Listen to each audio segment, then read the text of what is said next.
Welcome back to Steve Robb Reviews. Today's review is going to be all about, well, what do you do when the power at your house goes out and it's a planned outage? This particular power outage is a planned outage, and I got a letter in the mail from my utility saying that they're switching over from one hydro pole to the other hydro pole, rewiring all the houses on the street, and the hydro is going to be off tomorrow from 8:30 to approximately 4:30. It could be a lot longer, depends, right?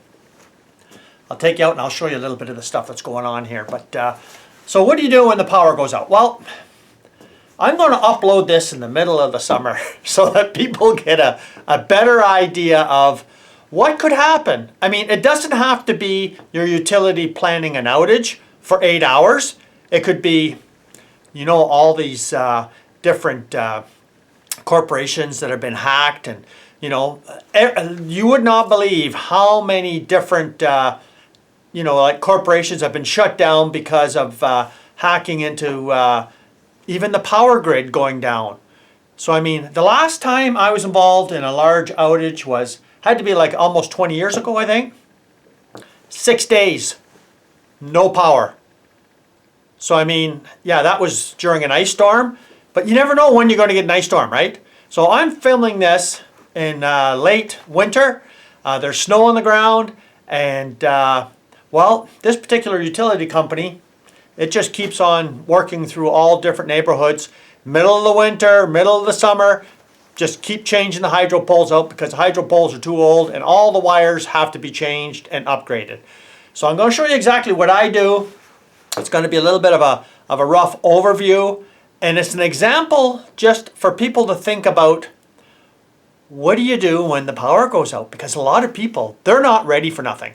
So I'm going to show you a couple of these. Well, there's two of these, and they're watt meters. I'm going to have them plugged into my gen sets. Let's go out to the shed. I'll show you how I'm set up for when the power goes out, no matter when, 24 hours a day. You know, you're supposed to have power, and many times it goes out when it's dark. So you have to be prepared. And so let's go to the shed. Let's take a look. Okay, so this is where I've got everything stored in my shed. And we'll just take a look, turn the lights on, take a look. And the first thing we'll do is we'll start off with my two gen sets. Here's one, here's the other. I got a spare Coleman stove. I got the bottles that go with it. I got two butane stoves and the butane to go with it. If you want to have, like tomorrow's going to be off for 8 hours, so if you want to have a cup of tea or whatever, you can boil some water, fry an egg, whatever you want to do, right? And then we move on up to here. In here, power bars. These are all my electrical cords. Tomorrow, I'm going to have two power cords that go from my garage. I'll show you where they're going to go.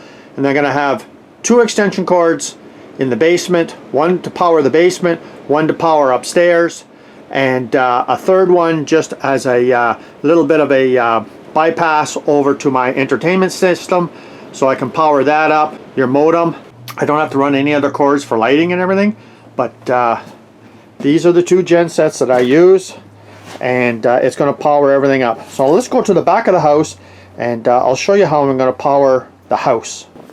Okay, so we're at the back of the house here, and you can see there's a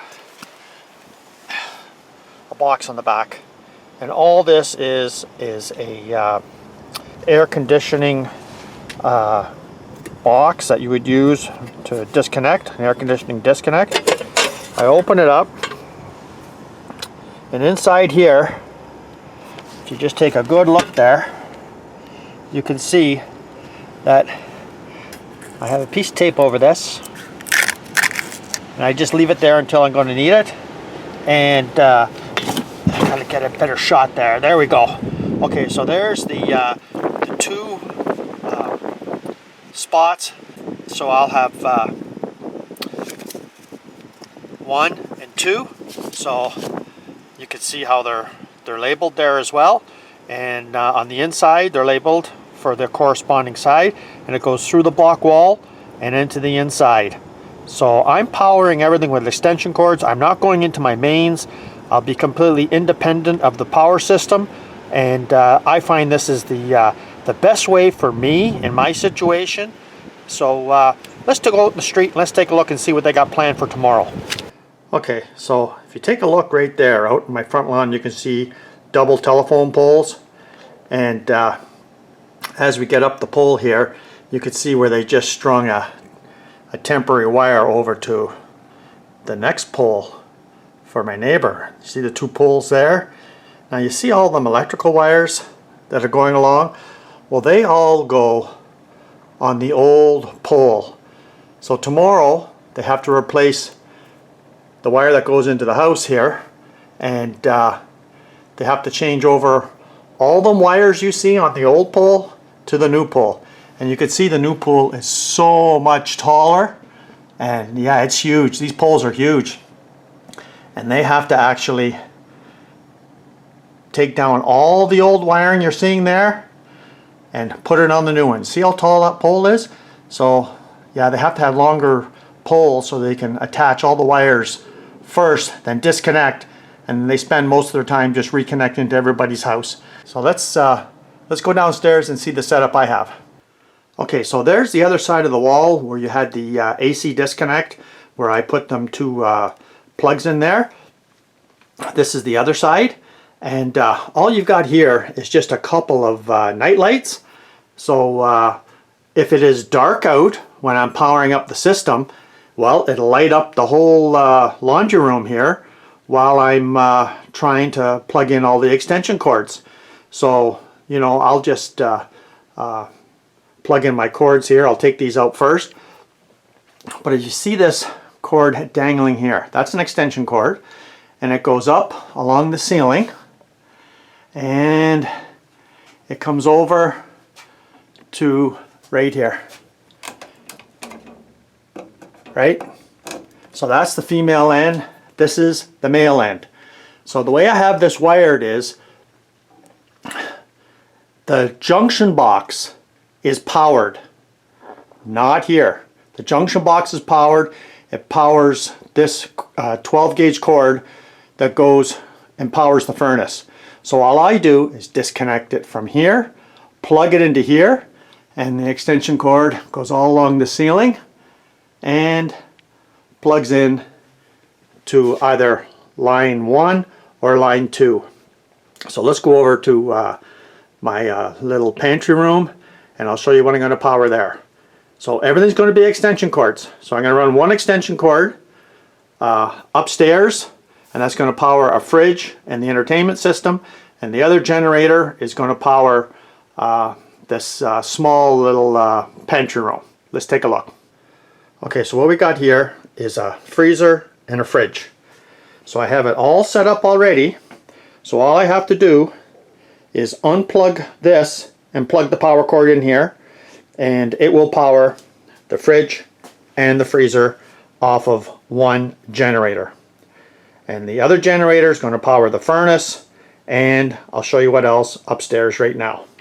So here's the fridge, and I always have the extension cord. I just pulled it out for now, but I got an extension cord that goes in there to the back and then loops out to here, so I can quickly disconnect it, and I'll put a power bar on here and bring it over to the entertainment system so that can be powered up, and I'll show you what that is next. But I just pulled this out for now. But if you don't have this already installed, how are you going to power your fridge? You got to pull it out from the wall. Get prepared. Okay, so there's the TV, the lamp, the modem, and everything starts from this particular cable that goes in behind the sofa, goes all the way around, plugs into a power bar. Everything in this corner is powered off of the power bar, so all I have to do is run a cable from here about 12 feet over to where the fridge is, and I'm all set up. Okay, so I got both the extension cords plugged in, and they come over right inside the shop here, and you can hear the gen sets running, and I've make sure that they can both start. So there you go, they're both running, and I've got the watt meters ready to go to be plugged into them. And let's see what else next we have to do. Okay, so these are all ready to go, and of course you got to make sure you got gas on hand all the time. So I always have a 5-gallon gas can with a stabilizer in it to make sure that I have enough fuel to last me. And these two gen sets, well, they're just indispensable for when the hydro goes out and it's like minus 25 outside. So I mean, yeah, it's nice to have two, because if one breaks down, at least you can keep your furnace on with the one. So now these are pure sine wave inverters. They're not like a regular gen set. I don't know, you have to make sure that you can, you know, run everything that you have now off of a regular gen set that's a modified sine wave. I've never had no problem with these ones, but there is particular designs out there with electronic circuitry that make sure that it has clean power. So, you know, when you get a gen set, test it out, try it, make sure everything that you want to run actually does run. So I'll bring you back in the morning, and I'll show you the whole thing running and how many watts each one is drawing from the watt meters, and we'll see you in the morning. Okay, it's the next morning. As you can see on the thermometer there, it's -5 Celsius, and the crew's outside. Let's take a look and see what the crew's up to. Okay, so there's the crew. They said they'd shut the power off at 8:30. It didn't shut off till 8:45. I got the all the connections connected, and everything in the house is powered up. Let's take a look. Okay, so I got the TV on. I got the modem on. I got the electrical cable just ran over to here, comes across over here, and powered up the fridge. So this particular #1 line runs the furnace, the fridge, and the TV with the modem. So let's go downstairs, let's take a look.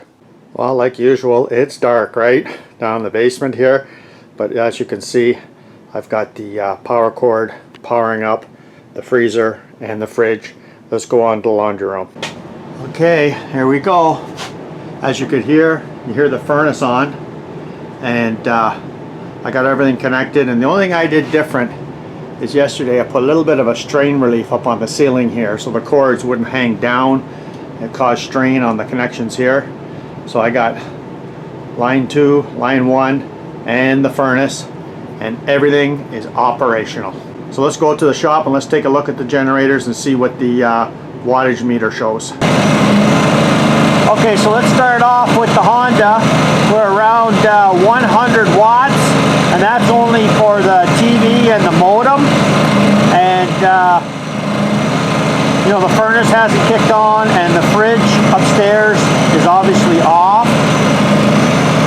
And if we go to the Furman, it's sitting around 68. And that's for the two, that's the fridge and the freezer plugged in. They're both sitting on, oh, there we go, one's kicked up. 134. So the compressor must have started up on the, on one of the fridge or the freezer.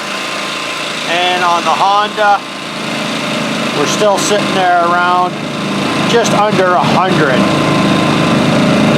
So if the furnace were to kick on, that would go up, or if the fridge were to go on, that would go up.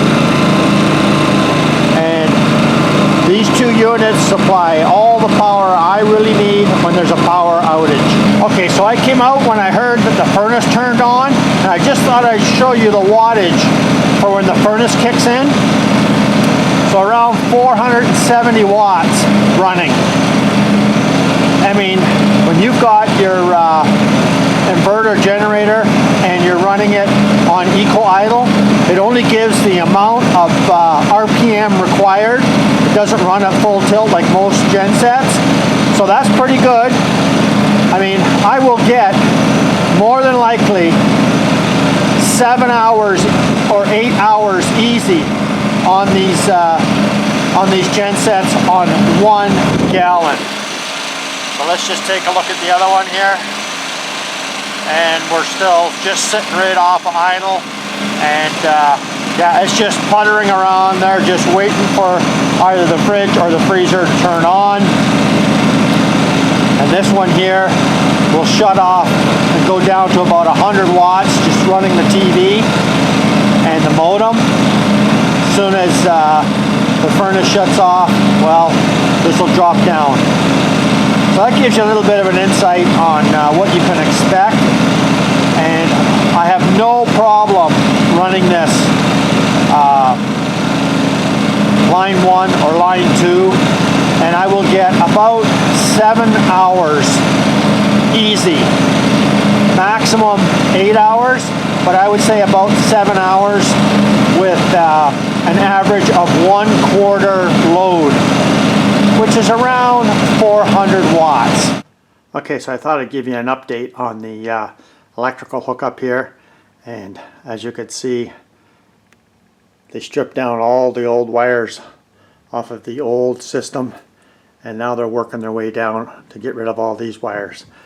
And yeah, that's a job to do in the middle of the winter, I'll tell you what. So yeah, they're working along pretty good there, and got another 6 hours to go. Okay, so I thought I'd just show you what they do is after they disconnect all the wires, they almost cut through the whole post and then take it down a piece at a time, a chunk at a time. So let's just see how far he cuts through here. And I think what they do is they snap it off after when they've got like a their bucket truck with a little bit of a hook on it to lift it off. So I think that's about as far as the guy's going right there.